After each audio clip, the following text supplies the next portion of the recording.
या ठिकाणी स्पष्टपणे सांगतो, माननीय प्रधानमंत्री मोदीजींचे आभार मानतो।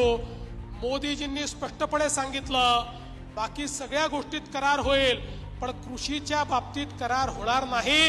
आमची बाजारपेठ ही आम्ही तुमच्याकरता खुली करणार नाही। कुठलीही बाजारपेठ आपली कृषीची खुली केलेली नाही। आपल्याकडे कोणीही स्वस्त माल आणून आपल्या शेतमालाचे भाव पाडू शकणार नाही। पण काही नतद्रष्ट लोक असे आहेत की आमच्या सोयाबीनला चांगला भाव मिळायला लागला होता, 2-4 दिवसापूर्वी अफवा दिली सोडून की आता अमेरिकेचं सोयाबीन भारतात येणार आहे, 500 रुपयांनी सोयाबीनचे भाव पाडले। मी सोयाबीनच्या शेतकऱ्यांना सांगतो आणि मार्केटमध्येही सांगतो, असं कुठलंही आपल्या करारात लिहिलेलं नाही। कुठलंही सोयाबीन बाहेरून येणार नाही, कुठलाही कापूस बाहेरून येणार नाही।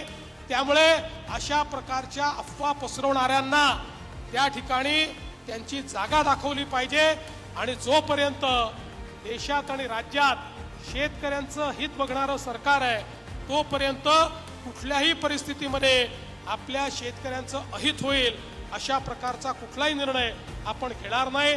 त्यामुळे आपलं डेअरी सेक्टर असो, आपलं कृषीचं क्षेत्र असो, कुठलंच सेक्टर आपण अमेरिकेकरता किंवा युरोप करता ओपन केलेलं नाही, हे देखील या निमित्ताने मी नमूद करू इच्छितो।